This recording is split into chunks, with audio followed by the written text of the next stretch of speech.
forma le damos la bienvenida a Walter Spurrier. ¿Cómo estás, Walter? Buenos días.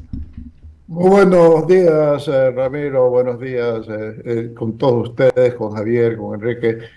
Todo bien, un poco oscuras, pero todo bien. A Bueno, media luz, esto no es como la como letra el del tango. tango a media luz, estamos sin luz, ya, porque a media luz algo se puede ver, como con el ojo tuerto, diría un amigo mío.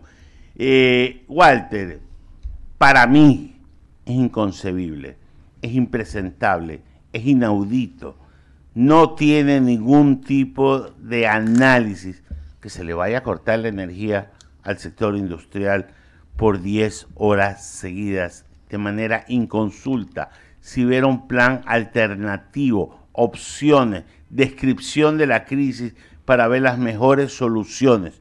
Yo no sé usted cómo lo ve, pero a mí me salta el breaker de la racionalidad y se me activa el breaker de la estupidez. Bueno, Ramiro, yo coincido porque supongamos que la situación es absolutamente pavorosa, supongamos que es así. No es algo nuevo, es algo que ya hemos tenido apagones. Tuvimos con el gobierno de Guillermo Lasso apagones, este gobierno subió con apagones. En abril tuvimos fuertes apagones, ahora nuevamente a partir de septiembre. O sea, tiene que haber algún análisis de los escenarios, de lo que puede suceder y planificar y, y tener la esperanza que sea lo mejor y buscar que sea lo mejor, pero hay que planificar para lo peor. Entonces, si vamos a llegar a este punto, debió haberse dicho hace por lo menos 2, 3 semanas al sector privado, vamos a tener que llegar a esto, ¿cómo lo arreglamos? Y comenzar a discutir y ver de qué manera, qué empresas pueden cambiarse a trabajar en la noche, qué empresas pueden decir que van a estar en feriado, van a dar vacaciones a sus trabajadores y van a cerrar durante ese lapso, quienes tienen capacidad para generar. Debió haberse dicho ya hace mucho tiempo, porque incluso yo lo había estado sugiriendo entre otras personas, que el gobierno debió haber dicho: señores empresarios, yo no les puedo garantizar la luz eléctrica, vayan viendo qué hacen. Y para que las empresas que no estaban motivadas para hacerlo comiencen a buscar generadores para poder no depender de la energía del Sistema Nacional Interconectado. Pero esto que de buenas a primeras, un sábado, decirles al sector industrial: vamos a cerrar la industria durante 15 días, durante el periodo laborable de 8 de la mañana a 6 de la tarde. Eso es decir, el Ecuador apague las luces y no trabaje. Eso es imposible, porque todo es una cadena, todo es una cadena. No va a haber alimentos. Las personas que producen alimentos para las industrias no van a poderles vender, se van a pedir los alimentos. Las personas que tienen que consumir alimentos, la industria no se los va a poder entregar porque no hay cómo. No va a haber leche. Si se está construyendo, no va a haber cemento. Si el país necesita divisas, van a haber menos porque el mercado que está buscando ahora en camarón, el Ecuador, que los Estados Unidos, está entrando con mucha fuerza porque China no está comprando todo lo que compraba antes. Estados Unidos requiere colas de camarón. Eso significa que hay que pelar los camarones, eso es energía eléctrica. No va a haber cómo hacerlo. Se va a dañar el camarón, van a sufrir esas actividades. O sea, no puede de pronto descomponerse el país. El país va a ser como carne en un refrigerador que no tiene luz eléctrica y se pudre. Así va a pasar con la economía. No es absolutamente absurdo lo que han hecho. En el peor de El los casos, esto razonamiento, era previsible. Walter, el razonamiento, porque a mí me critican mucho porque utilizo siempre una frase, pero que ha gobernado mucho de mis razonamientos. Piensa mal y acertarás. Y yo estoy pensando mal en estos momentos en que al darle todo el golpe al sector industrial y dejarlo liviano a la comunidad en general, se está priorizando el capital político sobre el capital económico sin darse cuenta que al desproteger al capital económico y su producción está atentando contra plazas de trabajo, contra la soberanía alimentaria, contra la misma dolarización, por el tema de las exportaciones, por romper las cadenas de producción que generan trabajo. O sea, vamos a crear desempleados con luz que empresas productivas. O sea, se podía haber hecho algo como hacer una importación agresiva de generadores y de diésel para que así se manejen, echándolo todo, como cuando uno en el póker apuesta el pozo y decir, lo apuesto todo a esto para salir adelante. Pero se piensa en lo más dramático con un cálculo político, porque ya no puedo pensar otro tipo de razonamiento. Yo no sé si usted me ayuda, Walter, a aclarar alguna otra posibilidad. Sí, yo creo que Ramiro va por el lado correcto con esos pensamientos, porque hay el antecedente de que ya se anunció que no se va a cobrar la tarifa eléctrica por los primeros niveles de consumo durante los meses previos a la primera vuelta. O sea, ya eso evidentemente es una decisión política. Se está priorizando lo político sobre lo económico, pero en circunstancias que no es que, bueno, y esto sí lo saben en el gobierno, porque hay gente que maneja empresas, no es que las empresas son sitios donde la gente hace plata y sencillamente dice voy a ganar menos plata y van a seguir trabajando, no van a estar trabajando, no va a haber esa producción, se va a interrumpir todas las actividades económicas, van a subir los precios de los alimentos, no va a haber lácteos, por ejemplo. Entonces, en ese sentido, era necesario buscar algo más equilibrado. Primero, hablar con el sector privado para ver qué es lo que se puede hacer. Y en segundo lugar, tener que seguir racionalizando, es decir, haciendo un racionamiento de la energía eléctrica a los hogares, porque al fin y al cabo, pues lo de los hogares es consumo, no es producción. Y si bien una gran incomodidad, es un costo menor para el país. Le paso la entrevista a Javier Segarra, estimado Walter. Gracias, Ramiro. Estimado Walter, ¿cómo le va? Buenos días. La verdad que cuando uno comienza a hablar de este tema es como hablar hace 30 años. Parece mentira, pero esa es la realidad de los ecuatorianos. En 30 años no hemos podido hacer lo que se ha hecho en otros países. Y uno se pregunta, bueno, ¿y hasta cuándo? ¿O nos quieren seguir viendo la cara de tonto esta burocracia o estos gobiernos ineptos que hemos tenido para este tema específicamente? ¿O qué es lo que se tiene que hacer en definitiva? Bueno, yo pienso que tenemos un electorado que lamentablemente no piensa en estas cosas y no vota a favor de estas cosas. Eh, eh, en la parte eléctrica aparentemente lo que prima es que tienen que subsidiar las tarifas y todo lo demás está subordinado a eso. Y el subsidio es tan grande que, que realmente no, el sector eléctrico no genera la plata para mantenerse. Entonces tiene que mantenerse el sector eléctrico con plata que viene de otras fuentes. Y claro, desde que encontramos petróleo, la idea en la Amazonía, a fines de los 60, comenzamos a producir a partir del 72, la idea es que la plata de petróleo vamos a estar invirtiendo en el sector eléctrico porque es a pérdida que el sector eléctrico. Y las cosas no funcionan así. Peor ahora que ya el electorado se dejó convencer que tenemos que darle marcha atrás al petróleo y cortamos la posibilidad de incrementar la producción en el campo IDT. Entonces le quitan plata al gobierno, el electorado vota por quitarle plata al gobierno y por otra parte se acepta o se quiere o se busca que se mantenga un sistema en que el sector eléctrico no genera los ingresos. Entonces ahí está el problema, esto se venía.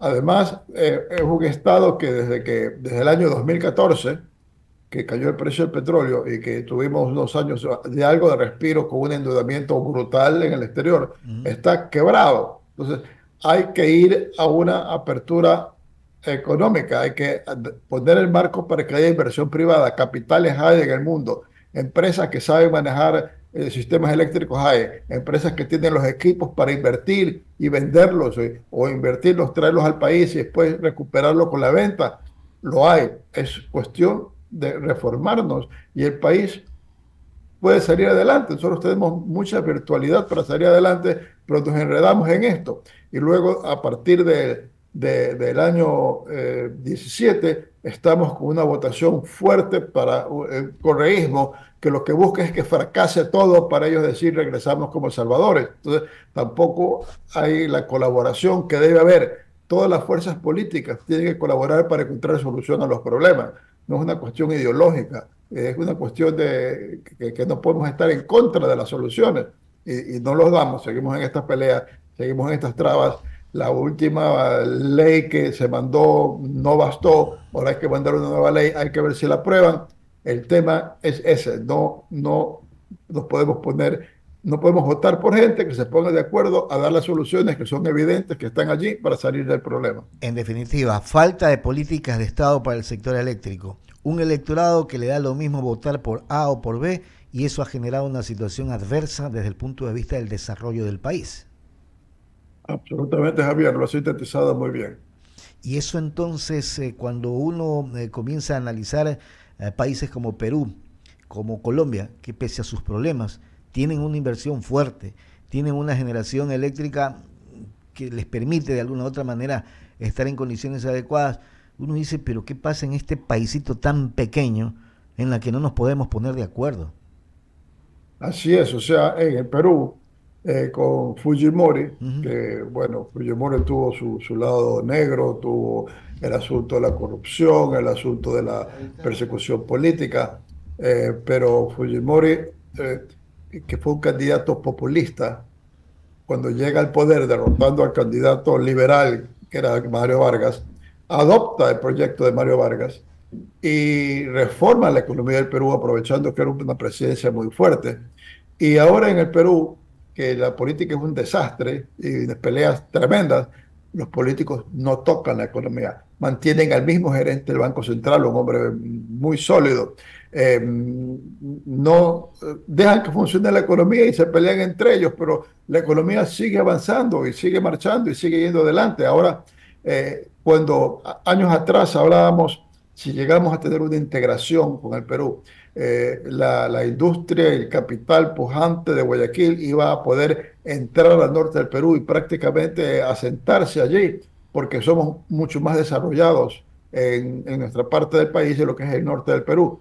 Pero ahora ellos están creciendo enormemente en producir bienes para la exportación, frutas, vegetales, etcétera, e incrementando enormemente su producción agrícola. Y aquí no hacemos eso, teniendo mejor tierra, mejores posibilidades. Entonces, sí, es una pena que nos hayamos quedado tanto atrás en el desarrollo político en relación con los países vecinos. Claro, en el norte de Perú eso era árido, seco. Hoy siembran banano, aguacate, yo qué sé. Y tienen su producción, o sea, aquí en cambio nos peleamos por cada esquina y tampoco podemos vivir en paz en una situación complicada. Le voy a dar el paso a Enrique San Martín para que continúe con el diálogo. Gracias de mi parte, estimado Walter. ¿Eh?